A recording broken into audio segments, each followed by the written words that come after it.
Morning বন্ধুরা, welcome back to our channel ডিমার্টিস blog. আশা করি তোমরা প্রত্যেকেই খুব ভালো আছো, আর আমিও বেশ ভালো আছি। এখন কটা বাজে জানো? এখন বাজে সকাল 10টা। উঠেছি অনেকক্ষণ, মানে 8টার দিকে উঠেছি। অনেকক্ষণ বলতে 8টা, তার আগে উঠতে পারছি না, মানে এত পরিমাণে ঠান্ডা হচ্ছে, হাত পা পুরো বরফ হয়ে যাচ্ছে একদম, এত পরিমাণে ঠান্ডা।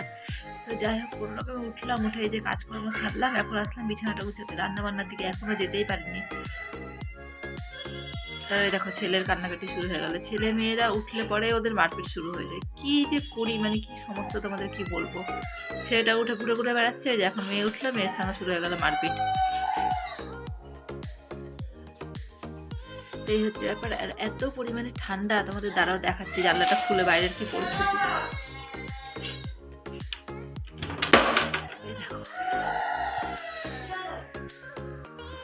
দাঁড়াও, ব্যাক ক্যামেরা করে দেখাই তোমাদের।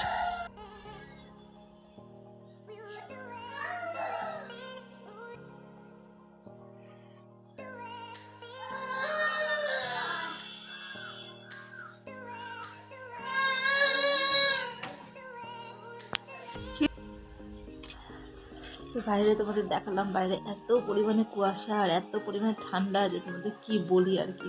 আমি তো দুটো দুটো ডবল ডবল সোয়েটার পরে আছি, আর এই যে ছেলেকেও তাই ডবল ডবল সোয়েটার, এই যে হাত মোজা, পায়ে মোজা, টুপি সব কিছু পরিয়ে রেখেছি। এত পরিমাণে ঠান্ডা, মানে কি বলবো, মানে প্রচণ্ড কষ্ট হচ্ছে, প্রচণ্ড কষ্ট হচ্ছে। এত ঠান্ডা মোটামুটি 3-4 দিন থেকে কন্টিনিউ এরকম হচ্ছে, রোদ টোদ কিছুই ওঠে না, শুধু কুয়াশা আর কুয়াশা, কুয়াশাতে ভরা একেবারে।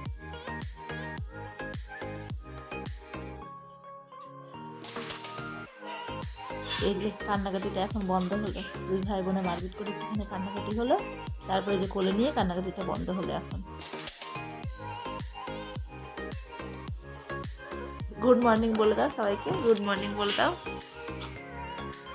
বলবো না গুড মর্নিং সবাইকে? গুড মর্নিং বলবো না? হ্যাঁ, এখন মুড নেই কিছু বলার। তো চলো আবার দেখা করছি পরে তোমাদের সঙ্গে। একটু গরম গরম চাটা করে নিয়ে আসি, বড় উঠে গেছে, চাটা করে নিয়ে এসে তারপর আবার তোমাদের সঙ্গে কথা বলছি। ও মাই গড, বলো, বলি না, বলো, বলি না, বলছে যে কখন বললাম? আমি যাই হোক বন্ধুরা, সকালবেলাতে তোমাদের সঙ্গে দেখা করেছিলাম, তারপরে সারাদিন আর একটুও টাইম হয়নি দেখা করার। তো এখন বিকেলবেলা এখন এসেছি দেখো ছেলেকে নিয়ে ডাক্তার দেখাতে। আর ডাক্তার দেখাতে এসে আমার ছেলে বসে আছে, তার পাশে দেখো আরেকটা বাচ্চা আছে, সে বসে বসে ফোন দেখছে। তো আমার ছেলে একভাবে সেই ফোনের দিকে তাকিয়ে আছে। তো সেটাই আর কি একটুখানি তোমাদের সামনে দেখাচ্ছিলাম যে মানে বাইরে গেলে ও যে পরিমাণে আমাকে বিরক্ত করে, আজকে আর সেরকম কিছুই করছে না। যেহেতু ওই বাচ্চাটা পাশে বসে আছে, তার জন্য ওর সঙ্গে বসে বসে সমানে ফোন দেখে যাচ্ছে। আর এই পাশে আর একটা পুচকি বাচ্চা আছে, সেটা হচ্ছে ওই যে বাচ্চাটার পাশে আমার ছেলে ফোন দেখছে, তারই আর কি বোন, ওরা দুই বোন। তো এইটা এত পরিমাণে দুষ্টু, যখন থেকে এসেছি সমানে থেকে দেখে দেখে যাচ্ছি আমার ছেলেকে মেরেই যাচ্ছে, মানে এইটুকু ছোটো বাচ্চা কিন্তু এত পরিমাণে দুষ্টু। তো একটুখানি ওদের আর কি ভিডিও শ্যুট করলাম। তারপরে হচ্ছে এই দেখো আমার ডাক্তার দেখানো হয়ে গেছে। তো ডাক্তার দেখানো মানে দেখাতে গেছিলাম ফার্মেসি, তার সামনেই আমার ননদ এই যে দোকানটা করেছে আর কি, ফুলের দোকানটা করেছিল। এই দোকানটা ছিল আমার শ্বশুরমশাইয়ের। তো শ্বশুরমশাই মারা যাওয়ার পরে আর কি দোকানটা এখন আমার ননদ আর কি করেছে। তো এখন এই যে ফুলের নার্সারি টাইপের একটা করেছে, বাড়িতে নার্সারি আছে আর এইখানে আর কি দোকানটা করেছে। তো যেহেতু সামনেই ফার্মেসি, তো ওই ডাক্তার দেখিয়ে বেরিয়ে আবার ওর সঙ্গে একটুখানি দেখা করলাম। তো একটুখানি আর কি বসেছিলাম। তো বললো একটুখানি বস, আমি একটুখানি চপ টপ নিয়ে আসি, চপ টপ খাবি। ও চা করবো বলছিল, ওর যেহেতু ওখানেই থাকে সারাদিন মোটামুটি, তো সব কিছুরই মোটামুটি ব্যবস্থা করে রেখেছে আর কি। তো আমি বললাম না, চাটা আর কিছু খাবো না। তো জোর করে একটুখানি চপ মুড়ি আনতে গেলো, বলে আমি একটুখানি চপ মুড়ি নিয়ে আসি, তুই বস একটুখানি। তো এই যে আমি এখানে দোকানে বসে আছি, আর ও গেল বাইরে চপ মুড়ি নিয়ে আসতে, আর আমার ছেলেকে লেস কুড়কুড়ে এই সমস্ত আর কি কিনে দিতে। তো যাই হোক, দোকানে ছিলাম কিছুক্ষণ, মোটামুটি আধ ঘন্টা মতো বসে একটুখানি গল্প টল্প করে তারপরে চলে আসলাম বাড়ি এসে দেখেছো চেঞ্জ করিনি, মানে এত পরিমাণে ঠান্ডা পড়েছে। একবার যে ড্রেসটা পরছি সেই ড্রেসটা আর খুলতে কোনোভাবেই ইচ্ছে করছে না। তো যাই হোক, বসে আছি, চলে এসেছি মোটামুটি 6টার মধ্যে, হ্যাঁ 6টা কি 6:30 হবে হয়তো, তার মধ্যে বাড়ি ফিরে এসেছি। তো এসে আর কি বসে বসে ছেলেকে একটুখানি পড়াচ্ছিলাম, ওই পাশে মেয়েও পড়তে বসেছে, আর এই পাশে দেখো ছেলেকেও আমি পড়তে বসিয়েছি। তো ওকে মাঝে মাঝে পড়াই আর কি, সব দিন হয় না, সব দিন এখানে ওখানে যখন ঘুরে বেড়ায় তো ঘুরে বেড়ায়, আর যখন না ঘুরে বেড়ায় যখন বাড়িতে থাকে আর কি।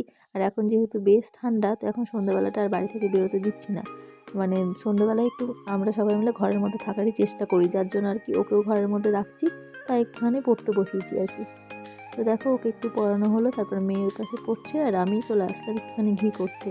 ঘরে একদম ঘি বাড়ন্ত হয়ে গেছে, আর এই যে সরগুলো না অনেক দিন ধরে মোটামুটি তুলে রেখেছিলাম ঘি বানাবো বানাবো করে, কিন্তু ওই যে বানানো হচ্ছিল না, কিন্তু এখন একদমই বাড়ন্ত হয়ে গেছে। তো ঘিটা একটু লাগছে, যেহেতু সকালবেলায় মেয়ে স্কুলে যায় তখন একটুখানি ঘি খেয়ে যায়, বড়ও হয়তো কখনো কখনো চেয়ে বসে ঘি দাও, ঘি ভাত খাবো, যার জন্য আর কি ভাবলাম চলো অনেকদিন থেকে এই সরগুলো রাখা আছে তো একটুখানি ঘি বানিয়ে নিই।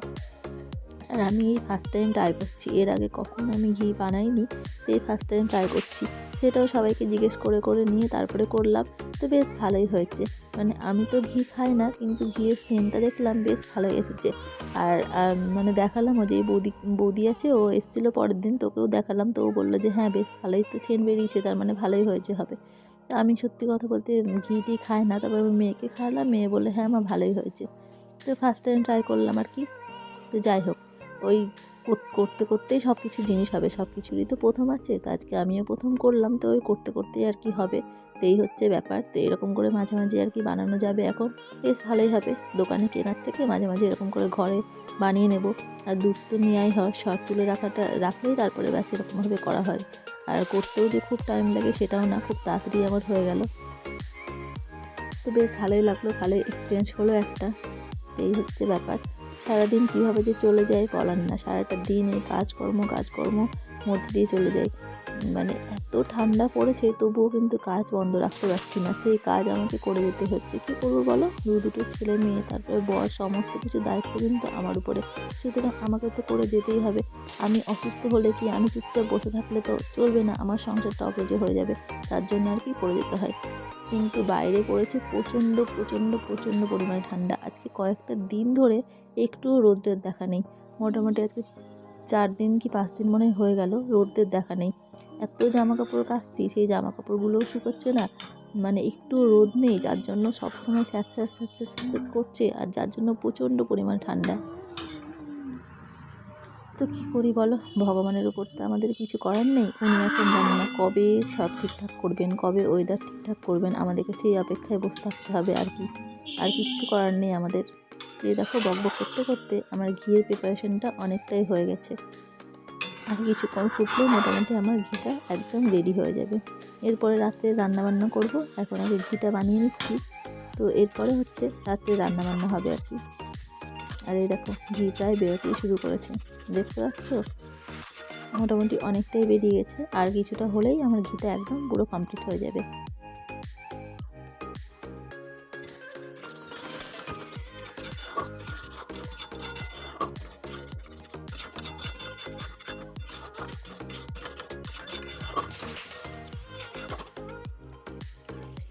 চলো আমার ঘিটা তো একদম কমপ্লিট হয়ে গেছে, এরপরে হচ্ছে নামিয়ে নেব ঘিটা, তারপরে ঠান্ডা করে অন্য কোথাও রেখে দেবো। আর এই দেখো আমার ঘি দেখেছো কতটা পরিমাণ বেরিয়েছে, একদম পুরো কমপ্লিট। তো আমার তো ঘি করা কমপ্লিট, আর আজকের মতো এখানে আমার বকবকটা কমপ্লিট। আবার নেক্সট ভিডিওতে তোমাদের সঙ্গে দেখা হবে, আর আমার ভিডিওগুলো ভালো লাগলে প্লিজ প্লিজ প্লিজ সাবস্ক্রাইব করে দিয়ে পাশে থেকো। তো আজকের মতো টাটা।